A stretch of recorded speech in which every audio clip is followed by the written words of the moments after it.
खतरा है और खतरा मंडरा रहा है। ऐसे में यूक्रेन की तरफ से जो खबरें आ रही हैं उनसे ऐसा ही लग रहा है कि यह खतरा सिर्फ यूक्रेन, रूस या यूरोप का नहीं बल्कि पूरे विश्व को अपनी जद में ला सकता है। यह खतरा है जैविक और रासायनिक हथियारों का, जिसके बारे में रूस कह रहा है कि यूक्रेन बना रहा था और अमेरिका की मदद से बना रहा था। यूक्रेन की यह हालत, खंडहर बने शहर, लोगों की मौत, क्या यही था यूक्रेन? क्या यही था यूक्रेन जिसके बारे में रूस अब कह रहा है कि यहां जैविक और रासायनिक हथियारों पर काम हो रहा था? आखिर क्या काम हो रहा था जैविक और रासायनिक हथियारों पर? इसे लेकर रूस ने अभी तक कोई खुलासा नहीं किया है। रूस के इन दावों पर दुनिया यकीन करे उससे पहले ठोक बजा लेना जरूरी है, क्योंकि युद्ध काल में अफवाहें बहुत मायने रखती हैं। इराक पर भी अमेरिका ने रासायनिक हथियार रखने के आरोप लगाए थे, जो कि बाद में खोखले निकले। ऐसे में रूस अगर यूक्रेन को विश्व बिरादरी से अलग करने के लिए यह इल्जाम लगा रहा है तो उसका पता बहुत जल्द लोगों को चले।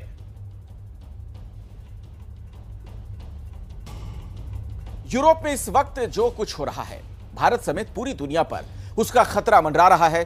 रूस के यूक्रेन पर आक्रमण के बाद पूरे विश्व की जियोपॉलिटिक्स हमेशा के लिए बदलने वाली है। आने वाले वक्त में अमेरिका और उसके सहयोगी यूरोपीय देश रूस के आक्रामक रुख से सहमेंगे। युद्ध की स्थितियां पैदा करने वाले विवाद पैदा होंगे, यूरोप में अशांति बढ़ेगी, अर्थव्यवस्था पर बुरा असर होगा और सामरिक हिसाब किताब गड़बड़ होगा। ऐसे में फायदा किसे होगा?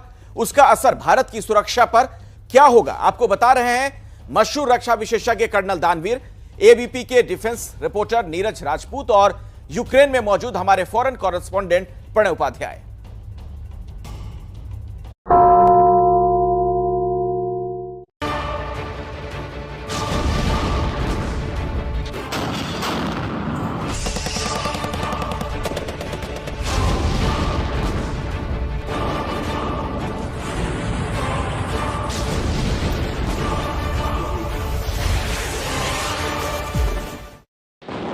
विश्व में जंग का मैदान खुल चुका है।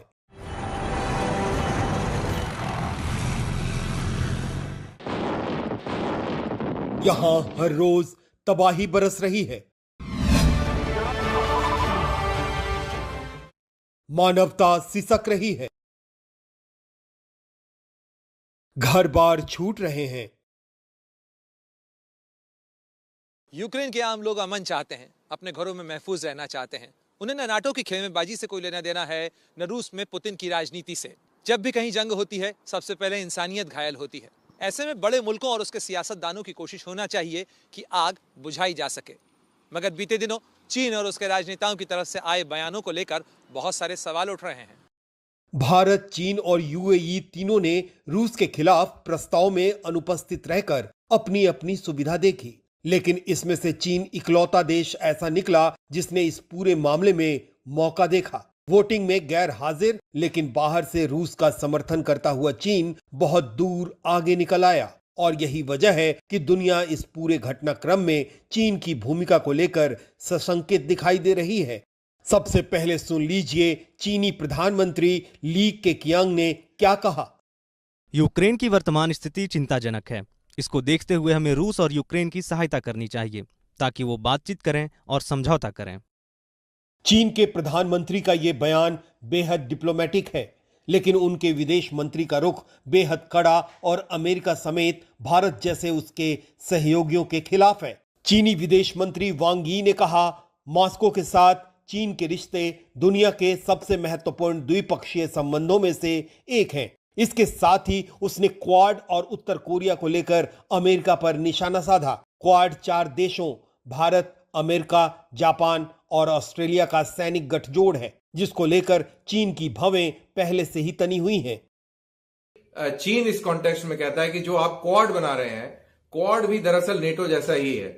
और कहीं उसका मतलब जो मैं निकालता हूं वो ये है कि कहीं इसका मतलब ये तो नहीं कि भारत जैसे मुल्कों को वो चीन ये कह रहा हो कि भाई आप संभल के रहिएगा, कि देखिए कैसे ज़ेलेंस्की को मूर्ख बनाया इन लोगों ने, आप भी सावधान रहिएगा। कहीं ऐसा ना हो कि आपको मोहरा बनाकर ये चीन के खिलाफ भेड़ दे और खुद पीछे हट जाए। तो मेरे ख्याल से कहीं ना कहीं हमको ये चीज भी समझनी होगी कि अमेरिका का जिस तरीके से रोल रहा है, चाहे वो यूक्रेन के अंदर रहा हो, चाहे वो अफगानिस्तान के अंदर रहा हो, इनको गलत दिलासा दिलाते रहे और ऐन मौके पर इनका हाथ छिटक दिया, हाथ छोड़ दिया। तो उस कॉन्टेक्स्ट से अगर देखा जाए तो शायद चीन कहीं सच बोल रहा है।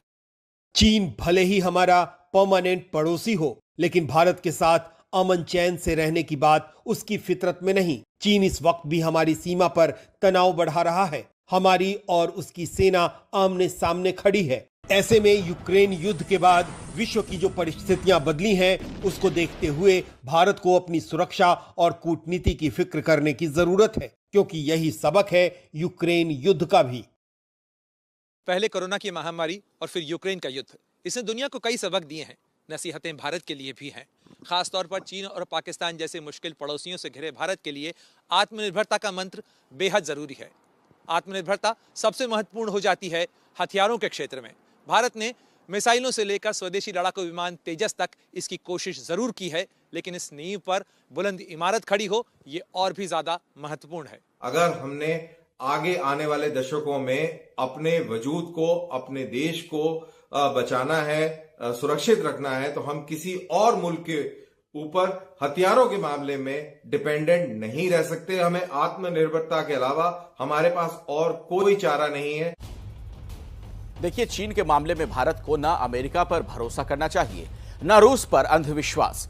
दरअसल दुनिया में जिस तरह की स्थितियां बन रही हैं, उसमें हर देश को अपनी सुरक्षा खुद करने की जरूरत होगी। चीन अगर भारत पर हमला करने की जरूरत करता है, उसे जवाब देने के लिए हमें यूक्रेन की तरह यह गुहार लगाने की जरूरत नहीं पड़नी चाहिए कि ये देश वो देश हमें हथियार दें, हमारी मदद करें। भारत को अपनी मदद खुद करनी होगी और इसमें भारत बहुत तेजी के साथ आगे बढ़ भी रहा है। आप पूछेंगे कैसे? देखिए रिपोर्ट।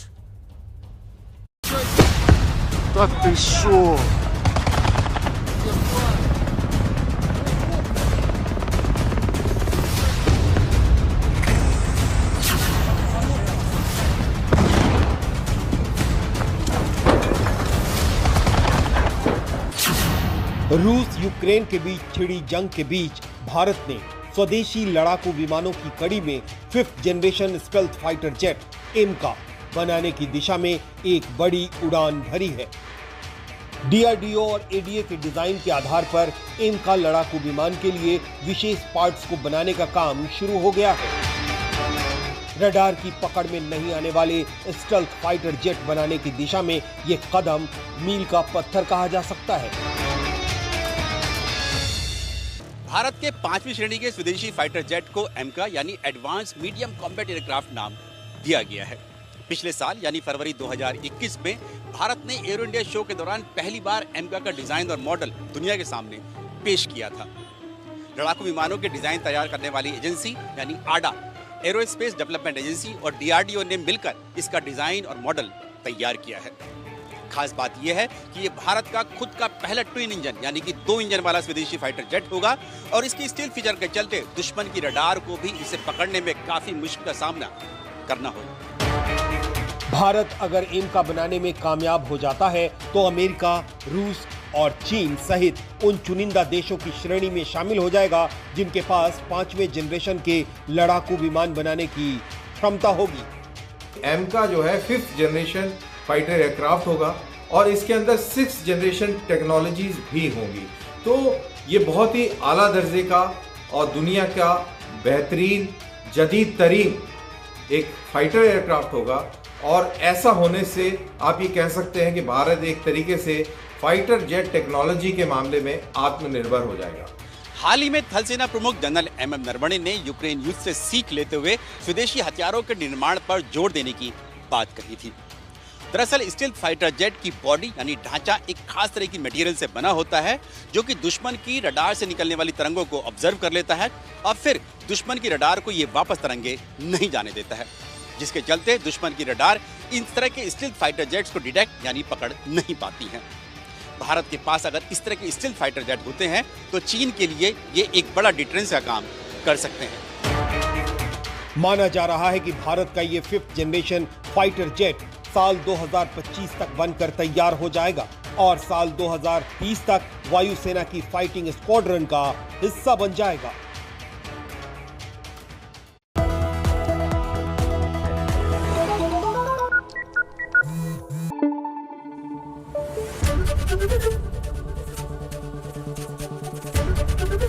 एबीपी न्यूज आपको रखे आगे।